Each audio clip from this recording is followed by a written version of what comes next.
Picture this. You're lying in bed at 3 a.m., your mind racing with worries about tomorrow's presentation, replaying and re-editing every awkward conversation from today, catastrophizing about future events that haven't even happened yet. Your heart is pounding a frantic rhythm against your ribs, your palms are slick with sweat, and the bliss of sleep feels like a distant, impossible dream. Sound familiar? What if I told you that 2,500 years ago, a young prince sitting in steadfast meditation under the sheltering branches of a Bodhi tree discovered the very solution to this endless cycle of mental suffering that millions of us face today? What if the ancient, time-tested wisdom of Buddhism holds the master key to not just managing your anxiety, but completely transforming the very operating system of your mind? Stay with me, because in the next few minutes, I'm going to share with you the profound and practical Buddhist principles that can systematically liberate you from the self-constructed prison of anxious thoughts and negative thinking patterns that have been covertly controlling your life. Anxiety isn't just a modern epidemic fueled by social media and 24/7 news cycles. It's as old as human consciousness itself. But here's what's truly fascinating. Buddhism, one of the world's oldest and most sophisticated psychological systems, identified anxiety and mental suffering as the fundamental human condition over 2 millennia ago. The Buddha called it dukkha, a Pali word that translates not just to suffering, but to a pervasive, subtle dissatisfaction, a sense that things are never quite right, that something is always missing. This suffering, he taught, comes from our mind's deeply ingrained tendency to grasp at what we desire, resist what we fear, and create elaborate, convincing stories about a reality that is in its essence simple, direct, and free of our projections. What Buddhism understood with astonishing clarity then, and what modern neuroscience is now proving with fMRI scans and clinical studies, is that anxiety isn't caused by external circumstances. It is created by our mind's habitual, conditioned patterns of thinking, its endless narration, judgment, and forecasting. And more importantly, these neural pathways are not fixed, they are malleable. These patterns can be observed, understood, and ultimately changed. Let me start with the most revolutionary and life-altering insight from Buddhist psychology. Your thoughts are not you. You are the awareness that hears the thoughts. You do not have to believe, obey, or be enslaved by every single thing your mind produces. This might sound like a simple philosophical platitude, but it is absolutely earth-shattering in its practical implications when you truly embody it. In Buddhism, there's a powerful concept called monkey mind, capicita. The idea that our untrained, default-mode mind jumps from thought to thought, like a hyperactive monkey swinging wildly from branch to branch, never staying still, always seeking the next thing to worry about, analyze, or obsess over. Your anxious thoughts are not commands, they are not prophecies. They are merely mental formations, sankharas, like temporary visitors passing through the vast open space of your consciousness. They arise due to conditions. They exist for a moment, and then, like clouds in the sky, they pass away. The problem isn't the thoughts themselves, it's our fierce identification with them. This thought is me, and it is true. And our compulsive, almost addictive need to engage with, argue with, and fuel every single one. Think about this for a moment with stark honesty. How many of your specific, heart-pounding, anxious thoughts from last week do you even remember now? How many of the catastrophic, detailed scenarios your brilliant, creative mind manufactured actually came true? The Buddha taught that the vast majority of our suffering comes not from the actual events of our lives, but from our relentless mental commentary about those events. We create elaborate, feature-length films about the future. We replay and painfully re-edit painful memories from the past, and we completely miss the only moment that actually, verifiably exists, right now. This constant mental time travel is the very engine of anxiety. Your mind is a magnificent, powerful movie projector, constantly screening films of imaginary futures and selectively remembered pasts, while you sit alone in the theater of your skull, gripping the armrests, believing every single scene is real and permanent. Buddhism offers us a radical and profound solution: mindfulness. But not the watered-down, commercialized version of mindfulness you might have encountered, the kind sold as a productivity hack or a mere stress reduction technique. I'm talking about the deep, transformative, and radical practice of present moment awareness that can fundamentally rewire your brain's entire relationship with experience. Mindfulness, or sati in Pali, means maintaining a moment-to-moment, non-judgmental awareness of what is actually happening in your direct sensory field right now, without immediately getting caught up in the stories, labels, and judgments your mind instantly slaps onto it. When you are truly mindful, you begin to see your thoughts and emotions as temporary weather patterns arising in consciousness, rather than mistaking them for the entire sky, the absolute truth about reality. Here's how this works practically. The next time you feel the familiar surge of anxiety rising, that tightness in your chest, that whirlwind in your mind, instead of immediately launching into problem-solving mode for a problem that doesn't yet exist, I want you to pause, just for one breath. Notice what is actually happening in your body in this exact moment. Notice the sensation of your breath entering and leaving your nostrils. Notice the feeling of your feet on the floor. Notice the quality of the anxious thoughts. There is planning, there is catastrophizing, without getting involved in their dramatic content. This simple, powerful shift from being lost inside the anxious thinking to observing the anxious thinking from a slight distance creates what Buddhism calls wise relationship with your mental states. You are no longer the helpless victim of your thoughts. You become the compassionate, curious witness of them.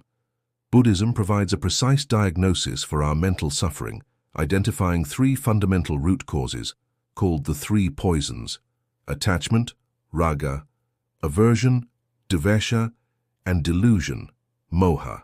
In the context of anxiety, attachment manifests as our desperate, clawing need for things to be a certain way, for that job interview to go perfectly, for everyone to like us, for our health and safety to be guaranteed forever. Aversion shows up as our intense resistance to uncertainty, discomfort, or any experience we label as bad or negative. Delusion is the fundamental ignorance that fuels the other two. The belief that we can control the uncontrollable through worry, the superstition that our anxious thoughts are protecting us, the illusion that mental rehearsal of worst-case scenarios is a productive form of preparation. These three poisons work in a toxic synergy to create the perfect storm of anxiety, keeping us trapped in self-perpetuating cycles of mental suffering that feel utterly real but are largely self-created. The antidote to these poisons is the comprehensive path of awakening known as the Noble Eightfold Path.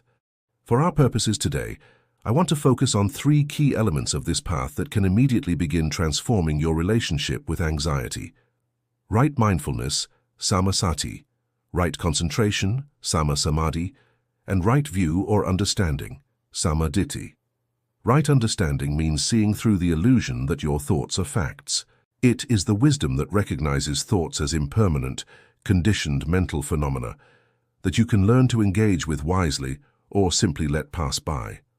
Right mindfulness means developing the stable ability to observe the flow of your thoughts and emotions with clarity and balance, without being overwhelmed, hijacked, or defined by them. Right concentration involves training your mind, through practices like meditation, to rest unwaveringly in the present moment, rather than being constantly pulled into the non-existent future or the finished past. One of the most profoundly liberating Buddhist concepts for dealing with anxiety is impermanence, anicca. This is the undeniable truth that everything changes, everything passes away, nothing, not even our most intense suffering, lasts forever. This includes your anxious thoughts, your panic attacks, your feelings of inadequacy, and whatever external situation you're currently worried about. The Buddha taught that a huge portion of our suffering comes from our exhausting, futile struggle to make permanent what is inherently fluid and impermanent. We crave security in an inherently insecure world. We demand certainty in an existence that is fundamentally uncertain. We try to control forces that are largely beyond our influence. Anxiety is often our mind's desperate, misguided attempt to create the illusion of control and safety through the mental act of worrying, as if by thinking about every possible bad outcome, we can somehow prevent it. But here's the beautiful, life-giving paradox. When you truly stop fighting this fundamental truth of impermanence, when you relax into the inherent uncertainty of existence, You ironically find a deeper, unshakable security, a peace that doesn't depend on external circumstances going your way. You realize that your essential nature, your capacity for pure awareness, for peace, for compassion, is not threatened by the temporary storms of thought and emotion. This doesn't mean becoming passive or uncaring about your life. It means responding to life from a place of inner stability and wisdom, rather than reacting from a place of anxiety and fear. Buddhism also offers us the beautiful heart practice of loving-kindness meditation, metta bhavana, which can be incredibly healing for those caught in cycles of self-critical, anxious thinking. So much of our anxiety is fueled by a cruel, relentless inner voice that is harsh, judgmental, and profoundly unkind. We treat ourselves in ways we would never treat a good friend, constantly criticizing, catastrophizing, and attacking ourselves for having perfectly human experiences like uncertainty, fear, and vulnerability. Loving-kindness practice is a deliberate method of retraining the heart. It teaches us to actively extend the same warmth, care, and compassion to ourselves that we might naturally feel for a loved one who is suffering. This practice begins with developing genuine, unconditional friendliness toward yourself, exactly as you are in this moment, anxiety and all. It means learning to speak to yourself with the same gentle, reassuring tone you'd use with a frightened child. Instead of the habitual, "Why am I so anxious? What's wrong with me? I should be over this by now." You might learn to say, "This is a moment of suffering. This is hard. Anxiety is present right now. May I be kind to myself in this moment? May I give myself the compassion I need?" This radical shift from self-attack to self-compassion doesn't just feel better emotionally, it actually changes your brain's neurochemistry, reducing the production of stress hormones like cortisol and activating the body's natural relaxation response. The Buddhist understanding of ego or self is also crucial for unraveling anxiety. A vast amount of our mental suffering comes from defending, maintaining, and propping up what Buddhism calls the false self, the fragile collection of our roles, achievements, possessions, opinions, and social identities that we mistakenly believe define who we are. When these external, ever-changing markers of identity feel threatened, anxiety arises instantly. Will I get the promotion? Will people like me? What if I fail and everyone sees I'm a fraud? What if I'm not good enough? Buddhism teaches that this ego self is ultimately a compelling illusion, a story we tell ourselves, a mental construct, but not our true fundamental nature. Your deepest identity isn't your job, your relationships, your achievements, or your failures. It is the awareness that is capable of observing all of these temporary experiences. When you begin to identify with this larger, awareness-based sense of self, what some traditions call your Buddha nature, you become far less vulnerable to the inevitable ups and downs of external circumstances. You begin to understand at a core level that you can lose your job, face rejection, experience failure, and still be fundamentally okay, because your essential worth and peace are not dependent on these ever-changing conditions. This brings us to one of the most profound and often misunderstood Buddhist insights, the concept of no self or anatta. This does not mean that you don't exist. It means that the solid, separate, independent self that your anxiety tries so desperately to protect and defend is a mirage. Upon close investigation, it is revealed to be much more fluid, interconnected, and empty of inherent existence than we usually imagine. When you're anxious about a social situation, for example, you're worried about how you will be perceived, whether you will say the right thing, whether you will be accepted or rejected.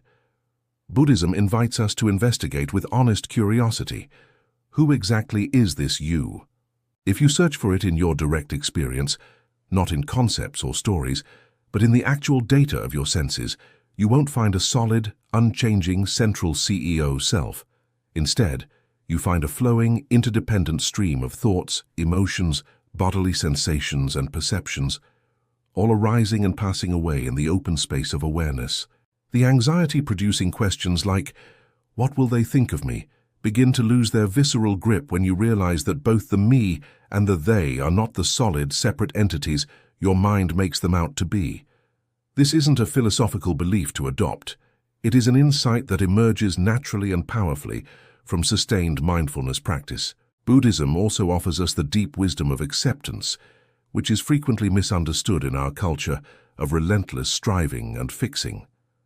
Acceptance does not mean passive resignation, approval of bad circumstances, or giving up on positive change.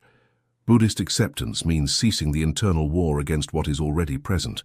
It means acknowledging the reality of your anxiety in this moment, without adding the extra debilitating layer of anxiety about being anxious.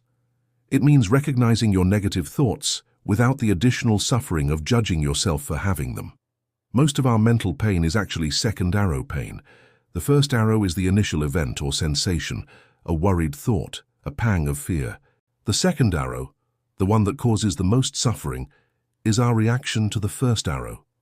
Our shame about our fear, our frustration with our worry, our story about how we shouldn't be feeling this way. True acceptance is about refusing to shoot the second arrow. It creates a space of allowance around difficult experiences. Instead of being completely consumed and identified with the anxiety, you learn to hold it in a field of spacious, compassionate awareness. You might note, okay, anxiety is here, I can feel its signature. Tightness in my chest, churning in my stomach. My mind is spinning with what-if stories. This is what is present right now. I don't have to like it, but I can stop fighting it. This kind of conscious acceptance doesn't magnify anxiety. It actually allows it to move through your system naturally, without getting stuck in endless feedback loops of resistance and struggle. The Buddhist practice of meditation, bhavana, which means cultivation, is perhaps the most direct and powerful training ground for transforming your relationship with anxiety. But again, this is not meditation merely as a relaxation technique or a stress management tool. Buddhist meditation is a systematic training in awakening, a practical laboratory for seeing through the mental patterns that create suffering and for directly discovering the innate peace, clarity, and wisdom that are your true birthright. When you meditate regularly, you are doing reps for the mind.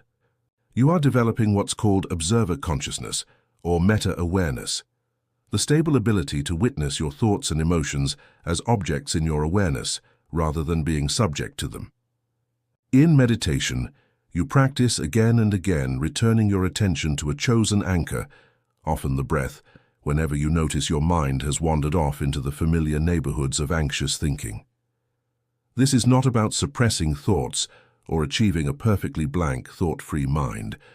It is about developing the powerful mental muscle of disidentification. Each time you notice you've been utterly captured by a stream of worry, and you gently return to the sensation of the breath, you are literally rewiring your brain. You are strengthening the neural pathways associated with present moment awareness, executive control, and emotional regulation, while weakening the well-worn pathways associated with anxious rumination and default mode networking. Over time, this practice begins to infuse your daily life. You start to catch yourself in the middle of an anxious spiral and remember, in a flash of mindfulness, that you have a choice. You can continue to feed the anxiety with more fuel in the form of worried thoughts, or you can make a different choice, to shift your attention to what is actually happening in the sensory reality of right now, the feeling of your feet on the ground, the sounds in the room, the next breath. You begin to see that your anxious thoughts are just one channel on the radio of consciousness, and you learn that you possess the dial. You can choose to tune into a different station, the station of present moment awareness, of direct sensory experience, of compassion. Buddhism teaches that true wisdom, prajna, and compassion, karuna, are inseparable, two wings of the same bird. This is especially relevant when working with anxiety. The harsh, critical, fearful voice that so often accompanies anxious thinking is the absolute opposite of wisdom.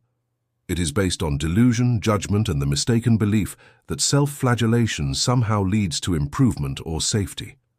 True wisdom is always kind. It sees things clearly without denial or distortion, but also without condemnation.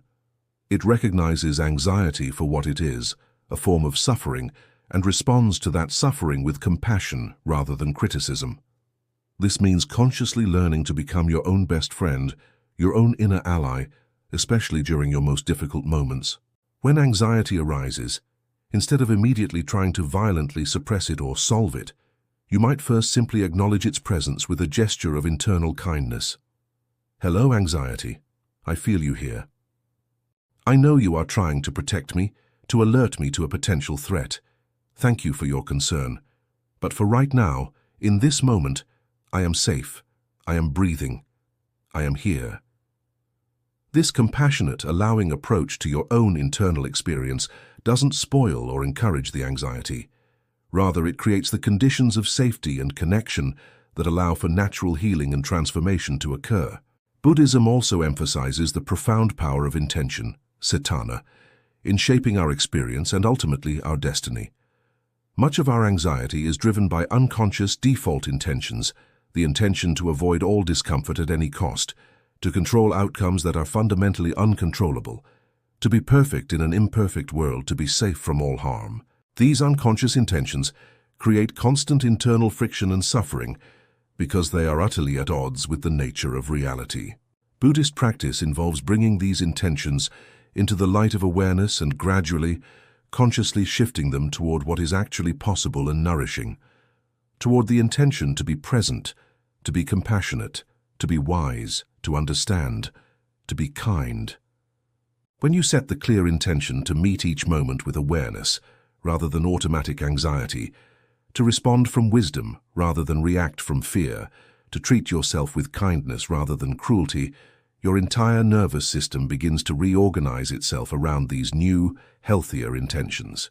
Your brain literally changes its structure through the powerful combination of conscious intention and sustained focused attention. This is what neuroscientists call neuroplasticity, but Buddhism has understood and utilized this principle for thousands of years. It is crucial to understand that this path of transformation is not linear, nor is it always easy. Buddhism is refreshingly and honestly pragmatic about this. The Buddha himself spoke of the near enemies of genuine spiritual qualities, states that look very similar to the real thing but are actually subtle forms of spiritual bypassing or ego protection.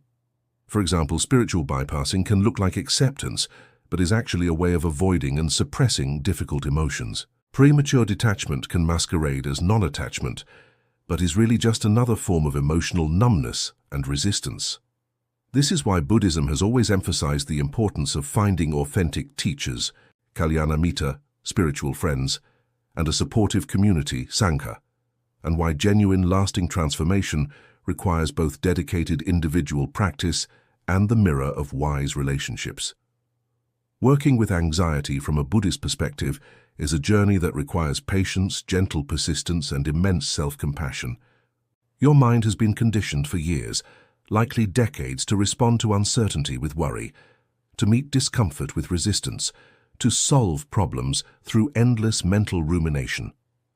These deep-seated patterns will not change overnight, and that is perfectly normal and to be expected.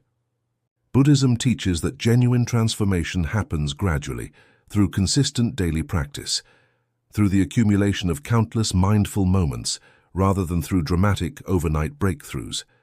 Every single time you choose mindfulness over automatic pilot, every act of self-compassion, every conscious breath, every choice to return to the present instead of getting lost in anxious fantasy, each one of these is a victory.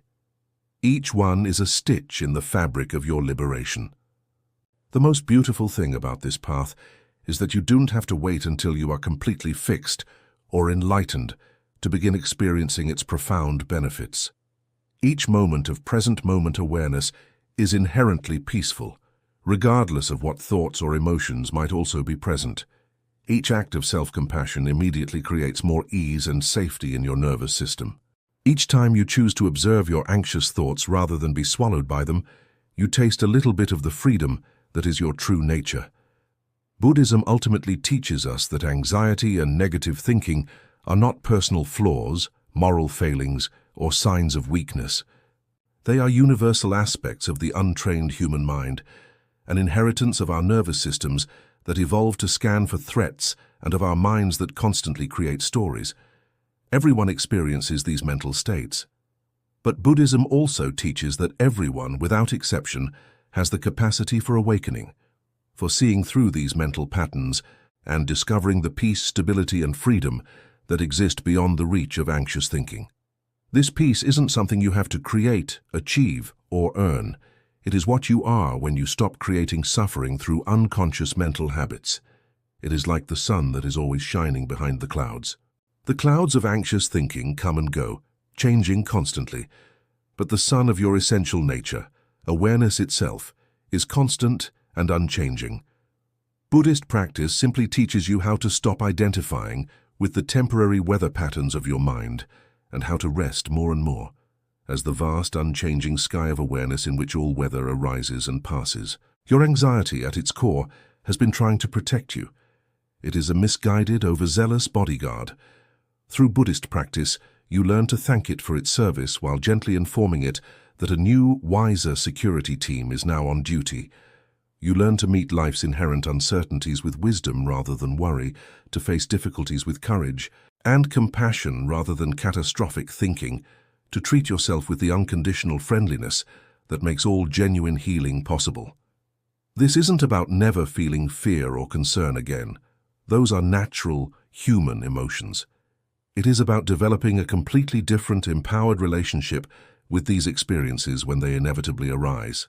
The transformation from being a prisoner of anxiety to being a master of awareness, from being lost in negative thinking to abiding in wise understanding, from self-attack to radical self-compassion. This is perhaps the most important journey a human being can undertake. It radiates out and positively affects every single area of your life, your relationships, your work, your physical health, your ability to find joy, meaning, and beauty in the most ordinary moments. And the most remarkable, hopeful, and empowering thing of all is that this transformation is available to you right now in this very moment. It begins not with a massive life overhaul, but with the simple, profound, and always available choice to awaken to what is actually here. Just one breath, one sensation, one moment of allowance. That is where the path of liberation truly begins.